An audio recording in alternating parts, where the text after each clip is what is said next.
Welcome to వార్త. నేను దేవా. వినాయక చవితి అనగానే మనకు మొదటగా గుర్తొచ్చేది ఖైరతాబాద్ బడా గణేష్ అనే చెప్పాలి. 2026 అంటే ఈ సంవత్సరానికి సంబంధించి ఖైరతాబాద్ బడా గణేష్ పంచముఖ సంకటహర మహాగణపతిగా గనక భక్తులకు దర్శనమివ్వనున్నారు. ప్రస్తుతం అంటే జూన్ 25వ తారీఖున కర్ర పూజతో ప్రారంభమైన ఈ ఖైరతాబాద్ బడా గణేష్ పనులైతే మాత్రం ప్రస్తుతం కొనసాగుతున్నాయి. ఇదే విషయంపై అంటే ఈ సంవత్సరం ఖైరతాబాద్ బడా గణేష్ సంబంధించి ఎటువంటి ప్రత్యేకతలు ఉన్నాయి అనే విషయంపై మనతో పాటు మాట్లాడటానికి ఖైరతాబాద్ బడా గణేష్ ఉత్సవ కమిటీ చైర్మన్ రాజ్ కుమార్ ఉన్నారు. చెప్పండి సార్, ఈ సంవత్సరం ఖైరతాబాద్ బడా గణేష్కు సంబంధించి ఎటువంటి ప్రత్యేకతలు ఉన్నాయి? అంటే ప్రతి సంవత్సరం అంటే హైట్లో కానీ లేదా ప్రత్యేకతల్లో కానీ ఖైరతాబాద్ బడా గణేష్కు ఒక ప్రత్యేకమైన ప్రత్యేకత ఉంది. అంటే ఇరు రాష్ట్రాలతో పాటు వేరే రాష్ట్రాల నుంచి కూడా వచ్చి దర్శించుకుంటారు. ఈ సంవత్సరం గల బడా గణేష్కు సంబంధించి ఎటువంటి ప్రత్యేకతలు ఉన్నాయి? ప్రతి సంవత్సరం లాగే ఈ సంవత్సరం కూడా మనం ప్రజలకంతా మంచి జరగాలనే ఉద్దేశంతో ఒక థీమ్ తీసుకున్నాం. సంకల్పం పంచముఖ సంకటహర మహావినాయకుడు. ఒకవైపు మీరు చూడొచ్చు, జ్యోతిర్లింగం ఉన్నది, గుజరాత్లో వెలిసినట్టు మొదటి జ్యోతిర్లింగము. ఇంకోవైపు కాళిక అమ్మవారు, అదేవిధంగా 5 భగవంతుని ముఖాలతో 5 సర్పాలతో 8 హస్తాలతో పంచముఖ సంకటహర మహాగణపతి తయారు చేయబోతా ఉన్నాము. ఈ సంవత్సరం ఏంటంటే కొంచెం లేట్ స్టార్ట్ అయింది. అక్కడ ఆంధ్రప్రదేశ్లో వర్షాలు, కొన్ని ప్లేసెస్లో వర్షాలు పడడం వల్ల కర్రలను రావడం లేట్ రావడం జరిగింది. అదేవిధంగా స్టీల్ కావచ్చు, ఇవన్నీ లేట్ జరిగింది. బట్ ఇన్ టైంలో ఎక్కువ మంది కళాకారులను పెట్టి కంప్లీట్ చేస్తామని తెలియజేస్తా ఉన్నాం. అంటే అనుకున్న సమయానికే ఖైరతాబాద్ బడా గణేష్ సంసిద్ధులవుతానంట. ఖచ్చితంగా అండి. అనుకున్న 2 రోజుల ముందే, ప్రతి సంవత్సరం లాగే ఈ సంవత్సరం కూడా 2 రోజుల ముందు వినాయకుడు రెడీ అవుతాడు.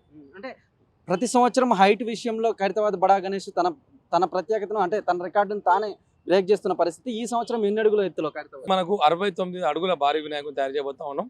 అది కూడా మట్టిలో ఈకో ఫ్రెండ్లీ వినాయకుడు తయారు చేయబోతా ఉన్నాం అనమాట. అంటే భక్తులకు అంటే రాష్ట్రాల ఈ తెలుగు రాష్ట్రాలతో పాటు అంటే మిగతా రాష్ట్రాల నుంచి కూడా వచ్చి దర్శించుకుంటారు. ఈ నేపథ్యంలో పోలీసుల నుంచి అటువైపు సెక్యూరిటీ కానీ ఇక్కడ సీసీ కెమెరా ఏర్పాట్లు కానీ ఎలా ఉండబోతున్నాయి? ఖచ్చితంగా అండి. ప్రభుత్వ పరంగా గణేష్ ఉత్సవ కమిటీ అధ్యక్షుడు దానం నాగేందర్ గారు, ఆయన అదేవిధంగా సందీప్ రాజు గారు, శిల్పి రాజేందర్ గారు, మనం ముఖ్యంగా పొన్నం ప్రభాకర్ గారు, అదేవిధంగా గద్వాల్ విజయలక్ష్మి గారు మాకు అన్ని రకాలుగా ప్రభుత్వ పరంగా అన్ని డిపార్ట్మెంట్స్ కోఆర్డినేట్ చేసి మా గౌరవ ముఖ్యమంత్రి రేవంత్ రెడ్డి గారి అండర్లో అన్ని సపోర్ట్ చేయడం జరుగుతుంది. ఇంతకుముందు తలసాని శ్రీనివాస యాదవ్ గారు మాకు మెయిన్ సపోర్ట్ చేస్తూ ఉండే, ఇక్కడ వచ్చి బస్సీ పెద్దలు అందరు కూడా సపోర్ట్ చేస్తూ ఉన్నారు. సీసీ కెమెరాస్ విషయం వస్తే ప్రభుత్వ పరంగా ఒక 32 కెమెరాస్, ఉత్సవ కమిటీ ఆధ్వర్యంలో ఒక 32 కెమెరాస్ ఏర్పాటు చేస్తాము. ఆర్ఎన్బి వాళ్ళు ఏంటంటే బ్యారికేడింగ్ ఏర్పాటు చేస్తారు. వచ్చే భక్తులకు మంచినీటి వసతి వాటర్ బాక్స్ వాళ్ళు చేస్తూ ఉన్నారు. ఎలక్ట్రిసిటీ బోర్డు వాళ్ళు, జిహెచ్ఎంసీ కార్మికులు, అట్లా ప్రభుత్వ రంగం అన్ని డిపార్ట్మెంట్ వాళ్ళు కూడా సపోర్ట్ చేయడం జరగడం వల్ల వచ్చే భక్తులు ఎటువంటి ఇబ్బంది కలగకుండా భగవంతుని దర్శించుకుని వెళ్తా ఉన్నారు. అంటే ప్రతి సంవత్సరం లాగానే ఈ సంవత్సరం కూడా అంటే ఎన్ని రోజుల పాటు ఖైరతాబాద్ బడా గణేష్ భక్తులకు దర్శనం ఇవ్వనున్నాడు? అంటే విగ్రహం ప్రతిష్ఠించినప్పటి నుంచి కూడా అటువైపు అంటే హుస్సేన్ సాగర్ నది అంటే హుస్సేన్ సాగర్లో అంటే హుస్సేన్ సాగర్ ఒడ్డున చేరేదాకా కూడా నిమజ్జనం వరకు కూడా ఎంతో ప్రత్యేకత ఉంటుంది. ఈ సంవత్సరం కూడా ఎన్ని రోజుల పాటు ఖైరతాబాద్ బడా గణేష్ భక్తులకు దర్శనం ఇవ్వనున్నాడు? ఇంతకుముందు సంవత్సరం ప్రతి సంవత్సరం 11 రోజులు ఉంటుంది, కానీ ఈ సంవత్సరం 12వ రోజు అనంత చతుర్దశి రోజు వినాయకుడు నిమజ్జనం అవుతుంది. ఖచ్చితంగా 12 రోజులు, ఎందుకంటే ఇంతకుముందు ఎట్లుంటుండే 11 రోజులు ఉంటుండే, కానీ మనం కొద్ది సంవత్సరం చూస్తూ ఉన్నాము. 4-5 సంవత్సరాల నుంచి 9వ రోజు భక్తులు దర్శనం ఆపేసి 10వ రోజులు వినాయకుని పైన షెడ్లు తీయడము, 11వ రోజు నిమజ్జనం అవుతుంది. కానీ ఈ సంవత్సరం ఏంటంటే 10 రోజులు దర్శనాలు ఉంటాయి, 11వ రోజు వినాయకుని షెడ్లు తీయడము, 12వ రోజు అనంత చతుర్దశి రోజు వినాయకుని నిమజ్జనం అనేది జరుగుతుంది. అంటే ఇప్పటి వరకు ఫైనల్గా ఎక్కడ దాకా వచ్చిన పనులు అంటే ఇంకెన్ని రోజులు పట్టబోతుంది? చూడండి, ఇప్పటికీ ఒక 1 వీక్ అయింది స్టార్ట్ అయ్యి, 4-5 రోజులు అయింది పని. మరి షెడ్లు కూడా ఇంకో 4 రోజులు షెడ్లు కంప్లీట్ అయిపోతాయి. షెడ్లు కంప్లీట్ అయిపోతే వర్షం పడ్డ పని ఆగకుండా రన్నింగ్ అవుతుంది. మనకి ఇంకా కంటిన్యూ 1 మంత్ వీళ్ళు వెల్డింగ్ వర్క్స్ జరుగుతూ ఉంటుంది.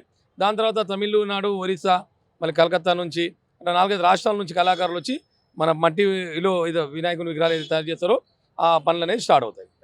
చూసారు కదా, మొత్తం మీద కనుక మనం చూసుకున్నట్లయితే ఈ ఖైరతాబాద్ బడా గణేష్కు సంబంధించి ఇప్పటికే దాదాపు వారం రోజుల నుంచి కూడా పనులు జరుగుతున్నాయని, అదేవిధంగా అంటే ప్రతి సంవత్సరం లాగానే ఈ సంవత్సరం కూడా ఎన్నో నియమనిష్టలతో అలాగే వివిధ కళాకారులతో ఖైరతాబాద్ బడా గణేష్ సెప్టెంబర్ 14వ తారీఖున 69 అడుగుల ఎత్తులో పంచముఖ సంకటహర మహాగణపతిగా గనక భక్తులకు దర్శనం ఇవ్వనున్నాడని అంటే ఖైరతాబాద్ గణేష్ ఉత్సవ కమిటీ చైర్మన్ రాజ్ కుమార్ చెప్పుకొచ్చారు. మనం చిత్రంలో కూడా చూడొచ్చు. అంటే పంచముఖ సంకటహర మహాగణపతిగా కూడా ఇప్పటికే అంటే థీమ్ అయితే మాత్రం జూన్ 25వ తారీఖున కర్ర పూజతో అయితే కనుక ప్రారంభించారు. అంటే పనులు కూడా విజయవంతంగా పూర్తవుతున్నాయని అంటే విజయవంతంగా జరుగుతున్నాయని ఇప్పటికే చైర్మన్ రాజ్ కుమార్ చెప్పుకొచ్చారు. అదేవిధంగా అంటే కమిటీ 3 నెలల ముందే విగ్రహ నిర్మాణాన్ని అయితే ప్రారంభించింది. దశాబ్దాలుగా విగ్రహ పనులను ప్రారంభించడానికి సాంప్రదాయంగా కర్ర పూజ నిర్వహిస్తారని కూడా ఇప్పటికే మనకు తెలిసిన విషయమే. దీంతోనే అంటే జూన్ 25వ తారీఖునే ఈ కర్ర పూజతో కనుక ప్రారంభమైంది. అంటే ఈ విగ్రహంతో అనుబంధం ఉన్న శిల్పి చిన్నస్వామి రాజేంద్రన్ పర్యవేక్షణలోనే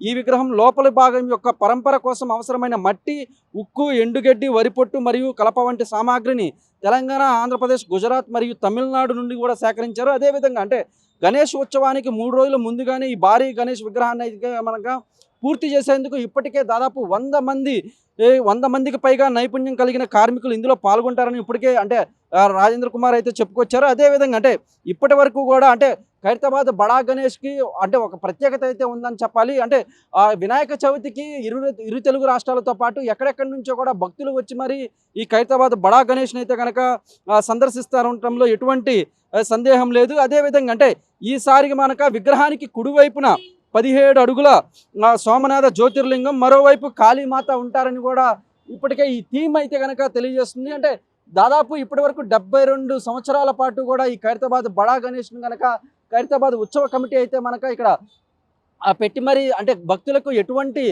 ఇబ్బందులు కలగకుండా అటువైపు పోలీస్ సిబ్బంది అయితేనేమి, అలాగే జిహెచ్ఎంసీ సిబ్బంది అయితేనేమి, వీళ్ళందరూ కూడా అంటే ఎమ్మెల్యే దానం నాగేందర్ ఆధ్వర్యంలో ఎప్పటిలాగానే ఈ సంవత్సరం కూడా ఖైరతాబాద్ బడా గణేష్ పంచముఖ సంకటహర మహాగణపతిగా సెప్టెంబర్ 14వ తారీఖున భక్తులకు దర్శనం ఇవ్వనున్నారని అంటే దాదాపు ప్రతి సంవత్సరం 11 రోజులైతే కనుక నిమజ్జనం తీసుకెళ్తారు. ఈ సంవత్సరం 12వ రోజు కూడా 12వ రోజు జరుగుతుందని నిమజ్జనానికి కూడా ఇప్పటికే అంటే అటువైపు ప్రణాళికలు రచించారని నిమజ్జనం రోజు కూడా ఎటువంటి ఇబ్బందులు కలగకుండా ఈ ఖైరతాబాద్ బడా గణేష్ నిమజ్జనం కూడా జరుగుతుందని, అదేవిధంగా అటువైపు తెలుగు రాష్ట్రాలతో పాటు ఇటువైపు అంటే వినాయక చవితి సెప్టెంబర్ 14న అంటే రాష్ట్రపతి గవర్నర్తో పాటు మంత్రులు, సీఎం అంటే వీరందరూ కూడా వచ్చి మరి అంటే గవర్నర్తో పాటు ఇక్కడ వచ్చి పూజలు చేస్తారని ఇప్పటికే ఉత్సవ కమిటీ చైర్మన్ రాజ్ కుమార్ చెప్పుకొచ్చారు.